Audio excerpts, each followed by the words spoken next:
Hello students, welcome back. Students, आज vector analysis का next lecture है, क्लास 11th है ना। 11th का जो टॉपिक वेक्टर हम लोग पढ़ रहे थे, तो ये ध्यान दो, हम लोगों ने लास्ट क्लास में डॉट प्रोडक्ट को हम लोगों ने क्या किया था, कंप्लीट कर लिया था। और आज हम लोगों को किसके बारे में पढ़ना है? आज पढ़ना है हम लोगों को क्रॉस प्रोडक्ट के बारे में। देखो, जो क्रॉस प्रोडक्ट होता है या इसी को हम लोग और क्या कहते हैं, वेक्टर प्रोडक्ट कहते हैं। अब जरा ये सोचो, ये क्या होता है, जरा ये चीज समझने की जरूरत है। देखो, सबसे बड़ी बात बता दें, अगर मान लो तुम्हारे पास कोई भी दो वेक्टर हैं, अगर आप दो वेक्टर को मल्टीप्लाई करते हो तो दो वेक्टर को मल्टीप्लाई करने पे, प्रोडक्ट निकालने पे, अगर जो आ रहा था, याद करो लास्ट क्लास में हमने डिस्कस किया, अगर वो स्केलर क्वांटिटी होता है तो इस तरह के प्रोडक्ट को क्या कहते हैं, स्केलर प्रोडक्ट कहते हैं। और अगर दो क्वांटिटी को मल्टीप्लाई करोगे और जो क्वांटिटी आ रही है अगर वह वेक्टर क्वांटिटी है तो ऐसे प्रोडक्ट को हम लोग क्या कहते हैं, मतलब प्रोडक्ट जो निकालने के बाद है ना वेक्टर, तो वेक्टर प्रोडक्ट या क्रॉस प्रोडक्ट कहते हैं। ठीक है, अब जरा एक बात समझो, जैसे इसका जो है सबसे बढ़िया मैं आपको एक एग्जांपल दिखाऊं। शायद सीबीएसई स्टूडेंट्स नहीं पढ़े होंगे, बट आईएससी के स्टूडेंट्स एक टॉपिक 10th में पढ़े होंगे, टॉर्क। देखो, टॉर्क क्या होता है? ये होता है फोर्स इनटू परपेंडिकुलर डिस्प्लेसमेंट। ये आपने पढ़ा होगा, ध्यान देना। तो फोर्स कैसी क्वांटिटी है, वेक्टर, परपेंडिकुलर डिस्प्लेसमेंट वेक्टर, और मल्टीप्लाई किया, प्रोडक्ट निकाला है ना, तो क्या आया, टॉर्क आया। और टॉर्क भी कैसी क्वांटिटी होती है, वेक्टर क्वांटिटी होती है। तो यहां से ये समझ में आया हमको कि ये दो वेक्टर को मल्टीप्लाई करने पे वेक्टर भी मिलता है। लास्ट क्लास में हम लोगों ने यही जाना था कि दो वेक्टर को मल्टीप्लाई करने पे स्केलर क्वांटिटी मिलती है, लेकिन यहाँ पे वेक्टर क्वांटिटी भी मिलती है। ठीक है, तो जरा समझने की कोशिश करो। तो अगर मान लो कि दो को मल्टीप्लाई किया, वेक्टर क्वांटिटी मिले, तो ऐसे प्रोडक्ट को क्या कहते हैं, वेक्टर प्रोडक्ट कहते हैं। अब जरा ये समझो, ये निकालते कैसे हैं? बहुत आसान है। जैसे मान लो ये कोई वेक्टर ए है और ये वेक्टर बी है, मान लो इनके बीच का एंगल क्या है, थीटा है। तो देखो, क्रॉस प्रोडक्ट क्या होता है, जो वेक्टर ए क्रॉस बी होता है ये इक्वल होता है mod of A mod of B into sine theta, और ये एन कैप। मैं अभी बता रहा हूँ ये एन कैप का क्या मतलब है। देखो, डॉट प्रोडक्ट का पहली बात तो समझो कि डॉट प्रोडक्ट के लिए क्या होता था, ए डॉट बी सिंबल होता था और वो होता था mod A mod B cos theta. But यहाँ एक क्रॉस प्रोडक्ट है ना, तो यहाँ पे क्या करोगे, सिंबल पहली बात बदल गया, ऐसे हो गया। ठीक, ये और ये mod A mod B sine theta और इनटू कितना हो गया, एन कैप। अब प्रश्न ये उठता है कि सर ये एन कैप है क्या है? देखो, एन कैप जो है ना, ये होता है unit vector perpendicular to both vector A and vector B. देखो, इसकी जरूरत क्यों पड़ी? जरूरत इसलिए पड़ी क्योंकि ए भी वेक्टर क्वांटिटी है, बी भी वेक्टर क्वांटिटी है। तो इनका जो क्रॉस प्रोडक्ट जो आप निकालोगे, तो क्रॉस प्रोडक्ट जो इनका होगा वो भी कैसी क्वांटिटी होगी, वेक्टर क्वांटिटी होगी। क्योंकि समझ लो मेरी बात, तो अगर वो वेक्टर क्वांटिटी होगी तो उसका भी अपना एक डायरेक्शन होगा। भाई, मैग्नीट्यूड के साथ साथ क्या है, डायरेक्शन भी चाहिए ना, क्योंकि जो रिजल्ट आ रहा है यहाँ पे वो वेक्टर है, रिजल्ट वेक्टर है, इसलिए जो डायरेक्शन होगा उस डायरेक्शन को बताने के लिए हम लोग एन कैप का यूज कर रहे हैं। ठीक है, अब देखो इसमें भी जरा समझो परपेंडिकुलर का मतलब क्या होता है। मैं तुमको एक छोटा सा एग्जांपल दे रहा हूं। मान लो कि तुम्हारे पास कोई दो वेक्टर है, ए वेक्टर ए है और ये तुम्हारे पास कोई वेक्टर बी है, ऐसे है ना, जरा दिख रहा होगा तुम्हें, ऐसे है। ये वेक्टर ए है, जब मैं दूसरे कलर का पेन यूज करता हूँ, रुक जाओ, हाँ ये देखो, ये ग्रीन हो गया ना। तो ये जो येलो है वेक्टर ए है और ये कौन सा हो गया, ग्रीन वाला वेक्टर बी हो गया। अब देखो, हमको ए क्रॉस बी क्या आंसर है, वो ए और बी दोनों के परपेंडिकुलर है, तो जाहिर सी बात है या तो उसका डायरेक्शन ऐसे आउटवर्ड्स होगा और या तो डायरेक्शन कैसे होगा, इनवर्ड्स होगा। आ रही बात समझ में? अब देखो, अगर आउटवर्ड डायरेक्शन है या इनवर्ड डायरेक्शन है, इन दोनों, अब प्रश्न है कि इन दोनों में हमें कंफ्यूजन क्रिएट हो गया। किस तरह, ये आउटवर्ड्स वाला सही है या इनवर्ड्स वाला सही है? क्योंकि अगर आउटवर्ड्स रखोगे तब भी देखो दोनों के परपेंडिकुलर है और इनवर्ड्स में भी दोनों के परपेंडिकुलर है। तो इसके लिए एक काम करते हैं, एक रूल होता है जिसको हम लोग बोलते हैं राइट हैंड, इसको हम लोग पॉम रूल बोलते हैं। देखो बहुत सारे रूल है, पॉम रूल है, कई बार ऐसे थंब रूल लगाते हैं, फिर स्क्रू रूल लगाते हैं। नहीं, तुम्हें बहुत नहीं जानना, हम तुम्हें एक रूल बताते हैं, उसी को अच्छे से प्रैक्टिस करना, बार बार प्रैक्टिस करना है ना। अगर दिक्कत होगी तो बार बार जो है वीडियो देखो, बार बार प्रैक्टिस करो, आ जाएगा। क्योंकि एक बार सीखोगे तुम्हें पूरे 2 ईयर, कंप्लीट 2 ईयर, ये हर जगह तुम्हें इसकी जरूरत पड़ेगी। जरा समझो, अब जैसे एक चीज समझो, यहां से हम तुमको एक छोटी सी बात बता रहे हैं। मान लो A क्रॉस B दिया हुआ है, तो क्या होगा? डायरेक्शन की बात कर रहे हैं हम यहाँ पे हम सिर्फ डायरेक्शन की बात कर रहे हैं, ध्यान से समझना। तो जो पहला वेक्टर, रूल ये होता है कि जो पहला वेक्टर है उधर अपना, देखो पहले तो राइट हैंड लीजिए, इसका जो थंब है अपने पूरे फिंगर्स पे ऐसे परपेंडिकुलर कर लो, ठीक है। अब देखो जो फर्स्ट वेक्टर है उस साइड अपने फिंगर कर लो, और जो सेकंड वेक्टर है उस साइड इस पॉम से उसको क्या करो, पुश करो, उधर ऐसे पुश करो, ठीक है। तो जो थंब होगा वो बताएगा कि डायरेक्शन क्या है, A क्रॉस B का। जैसे समझो, जैसे मान लो वेक्टर A हो गया, ऐसे ये ऐसे कर लिया, A क्रॉस B निकाला ना, A की तरफ किया। अब हमको क्या करना है, जो B है इस साइड पुश करना, B इधर है ऐसे, तो थंब किधर आ रहा, आउटवर्ड्स ना, A क्रॉस B, थंब किधर है, आउटवर्ड्स। तो इसका मतलब जो डायरेक्शन होगा वो कैसा हो गया, ये हो गया तुम्हारा आउटवर्ड्स। मतलब मैं ये कह रहा था कि जो A क्रॉस B होगा वो कैसे होगा, वो ऐसे बाहर की ओर होगा। कैसे होगा, ऐसे बाहर की ओर होगा, ठीक है। अब देखो अगर हम B क्रॉस A की बात करें, ये क्या होगा जरा समझो। तो V क्रॉस A कैसे निकलेगा, पहले B कर लो, इधर A इधर है तो B क्रॉस A। समझो बात को, जैसे समझने की कोशिश करो। पहले क्या करोगे, पहले B A, तो A की तरफ तो क्या करो, इसको पुश करो ऐसे, क्रॉस A। तो थंब किधर है, इनवर्ड्स, तो ये कौन सा डायरेक्शन हो गया, ये हो गया इनवर्ड्स। तो A क्रॉस B का डायरेक्शन किधर हो गया, आउटवर्ड्स, और B क्रॉस A का डायरेक्शन किधर हो गया, इनवर्ड्स।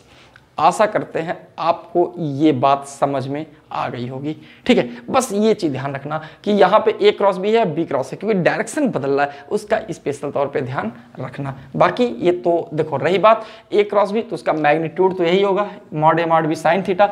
डॉट में कास आता है और याद रखना यहाँ पे साइन आता है, और बाकी एन कैप हो गया, ठीक है। तो अगर लिखना हो तो लिख लो, the cross product of two vector is equal to product of magnitude of both vectors and sin of angle between them, nothing else। बस इतना है ना, n का डायरेक्शन बता दिया।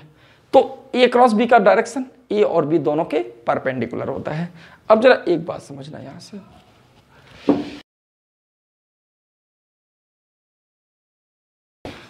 यहाँ पे अब हम लोग क्या पढ़ने वाले हैं, अब हम लोग ये पढ़ने वाले हैं इसके प्रॉपर्टीज क्या हैं। अब हम लोग इनके प्रॉपर्टीज की बात जरा करते हैं, जरा उनको समझो कैसे इनकी प्रॉपर्टीज निकलेगी। तो देखो क्या होता है, जरा समझो। बात ये है, हम लोगों को डिस्कस करना है properties of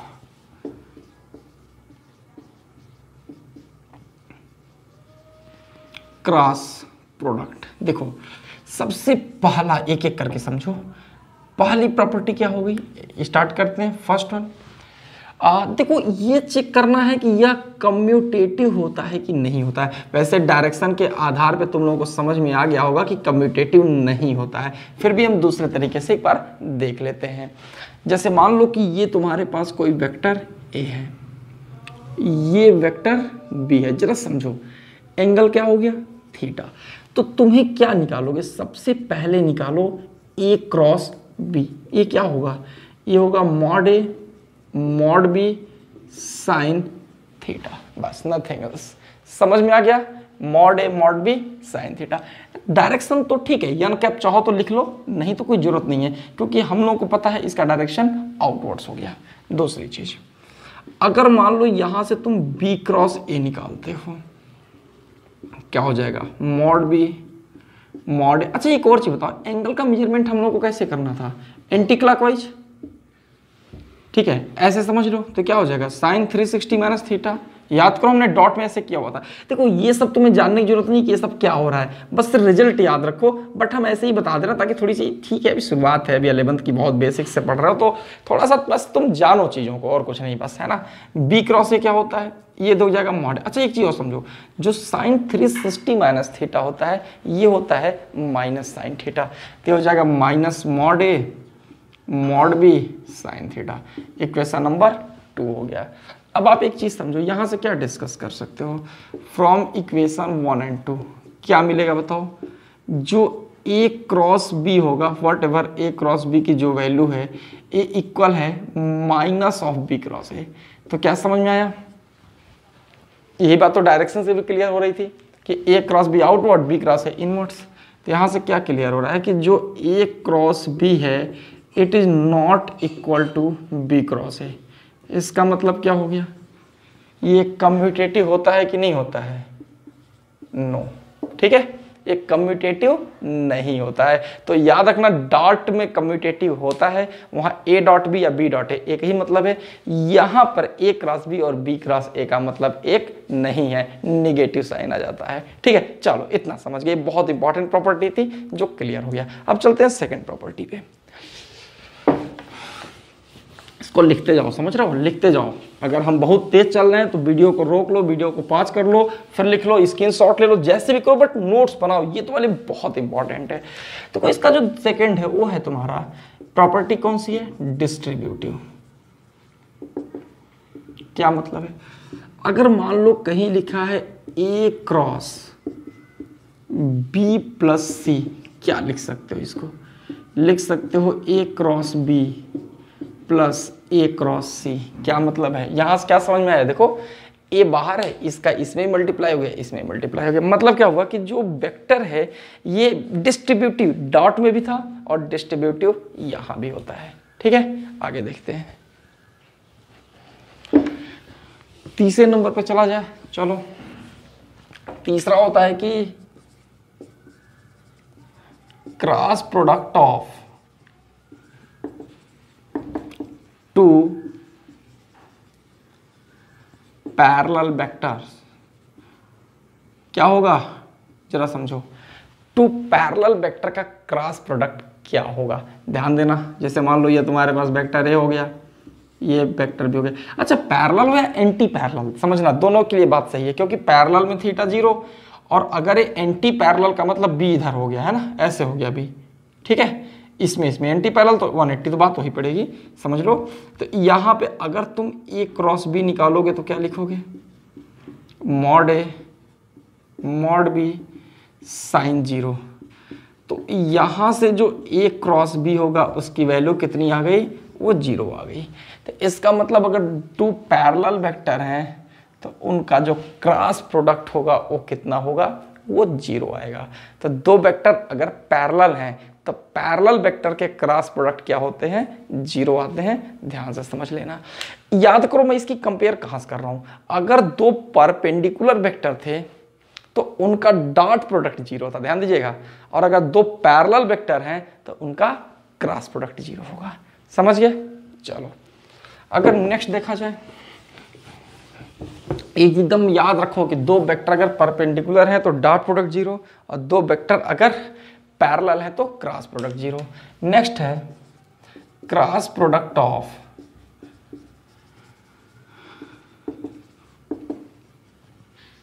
any vector with itself as, again क्या होगा, 0 हो जाएगा वहां पर। अब देखो मैं किसी लिए ध्यान देना, अगर मान लो तुम ए क्रॉस ए निकाल रहे हो तो क्या हो जाएगा, मॉड ए साइन 0। कितना हो गया, 0। मैं इसलिए बात कह रहा था, याद करो। अब खैर मैं तुमको थोड़ी बात बताऊं, आप लोगों ने डॉट में देखा होगा कि जब ए डॉट ए निकाला, देखो इसको पढ़ने से पहले एक रिक्वेस्ट हमारा, एक बार डॉट प्रोडक्ट की पूरी 2 लेक्चर मैंने बनाया हुआ है ना, उसमें एक में डॉट को समझा और एक में कुछ न्यूमेरिकल, पहले कंप्लीट देख लो, है ना, तब यहाँ हो तो उसमें पूरी चीज क्लियर होगी। जैसे समझो मैं क्या कह रहा हूँ, अगर किसी भी वेक्टर का उसी वेक्टर के साथ डॉट प्रोडक्ट लेते थे तो ध्यान देना वहां पर क्या आता था, स्क्वायर होता था। समझ में आ रही बात? जैसे समझो हमने तुम्हें क्या बताया था कि अगर a डॉट ए निकालते थे तो क्या होता था, मॉड ऑफ ए स्क्वायर होता था, ठीक है। लेकिन अगर आप a क्रॉस ए निकाल रहे हो तो ये क्या है, 0 है। इसीलिए कहा जाता है कि अगर दो वेक्टर, इसीलिए कहा जाता है कि अगर जो दो वेक्टर हैं, अगर वे दो के दोनों ही वेक्टर, समझने की कोशिश करिएगा ध्यान से, अगर कभी किसी वेक्टर का स्क्वायर दिया है तो स्क्वायर में हमेशा प्रोडक्ट कैसा लेते हैं, डॉट प्रोडक्ट लेते हैं। स्क्वायर में प्रोडक्ट हमेशा कैसा लेते हैं, डॉट लेते हैं। ये चीज मैं पहले ही बोला था और आज भी बोल रहा हूं। अब जरा आगे समझो, तो a क्रॉस ए कितना हो गया, 0 हो गया, ठीक है। अब देखो नेक्स्ट,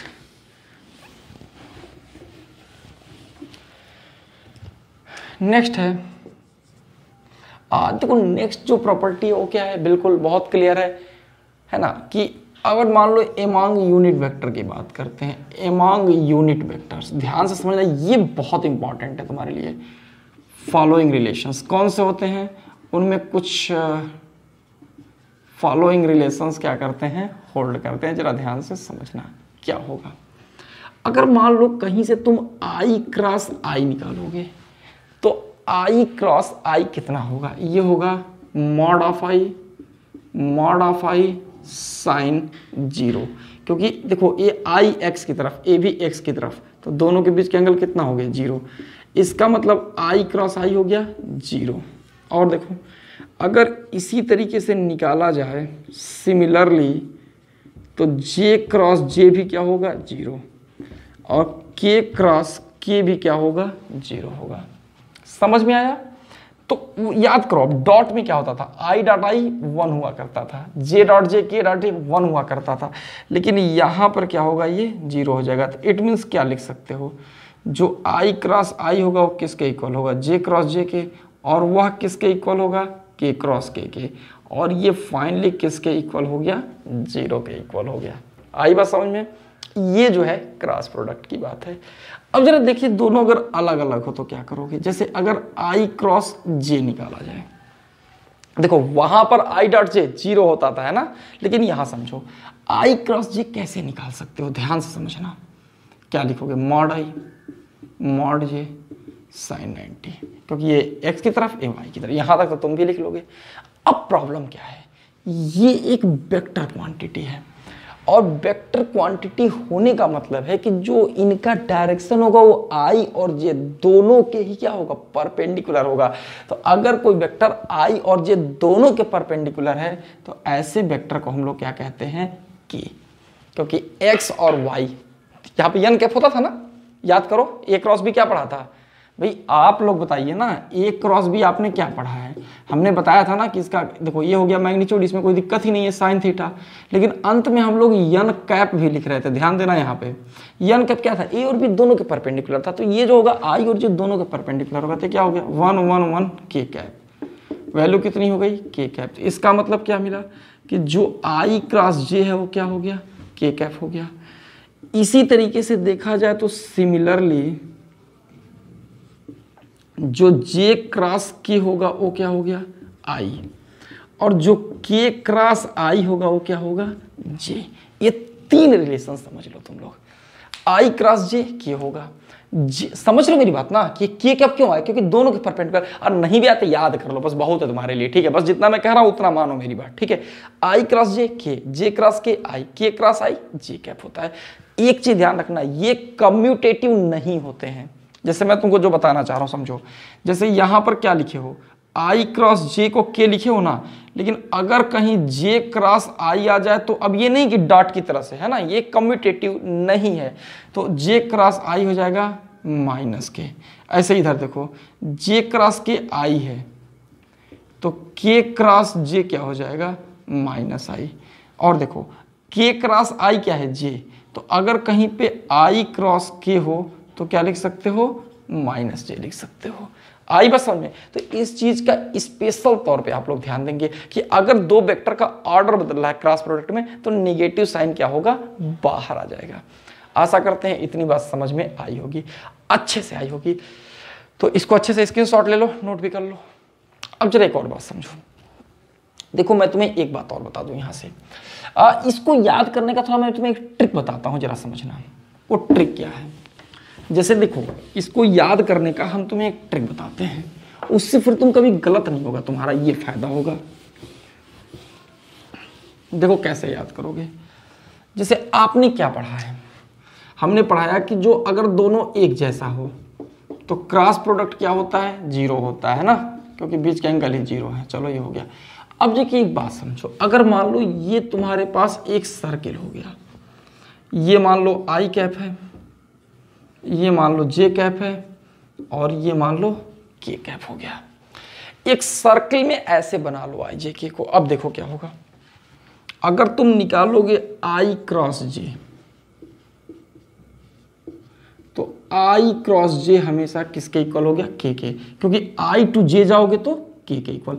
कभी उल्टा नहीं चलेंगे, ध्यान दीजिएगा, क्योंकि आप अल्फाबेटिकल ऑर्डर आप जानते हैं, पहले आई देन जे देन के, तो अल्फाबेटिकली ऑर्डर के अकॉर्डिंग। मैं नहीं जे से के आई जाओगे उल्टा तो माइनस के होगा, नहीं, बस याद रखो जैसे मैं कह रहा हूं आई क्रॉस जे के हो गया। और देखो अगर इस जे क्रॉस के को नोट करें हम, जे से के जाए तो क्या हो जाएगा, आई कैप। और देखो अगर हम के क्रॉस आई लिखें तो के क्रॉस आई इसके इक्वल हो जाएगा, क्या हो जाएगा, जे कैप। समझ गए। देखो बेटा ये इतनी बातें तुमको आराम से तुम्हें क्लियर हो गई, तो आपको इतनी बातें अच्छे से याद रखनी होंगी। अब देखो इस पे कुछ क्वेश्चंस भी आते हैं कि जैसे हम लोगों को याद है कि अगर वेक्टर ए मान लो a1 i cap plus a2 j cap plus a3 k cap है, b1 i cap b2 j cap b3 k cap है, तो वहां पे a डॉट b निकालना हम लोग सीख गए थे। क्या था, a1 b1 plus a2 b2 plus a3 b3। लेकिन अगर हम यहां की बात करते हैं, a क्रॉस b निकालना चाह रहे हैं, तो ऐसे नहीं लगेगा, उसके लिए अलग मेथड पूरा होता है। तो उस मेथड को और इसके ऊपर बेस्ड इंपॉर्टेंट न्यूमेरिकल्स को, कुछ एप्लीकेशंस को समझ रहे हो, वो हम लोग नेक्स्ट लेक्चर में कवर करेंगे। तो इसको खूब अच्छे से तैयार करो, खूब मन से पढ़ो, खूब ढंग से इसको प्रिपेयर कर लीजिए। और वीडियो अच्छा लगा हो तो जरूर अच्छे से इसको लाइक करिए और अपने फ्रेंड्स में इसको शेयर जरूर करिए, ठीक है। और चैनल को भी सब्सक्राइब कर लो, ठीक। चलो तुम्हें पूरा कंप्लीट सिलेबस ऐसे ही लेक्चर बाय लेक्चर तुम्हें मिलता रहेगा, ठीक है। चलो बाय, थैंक यू।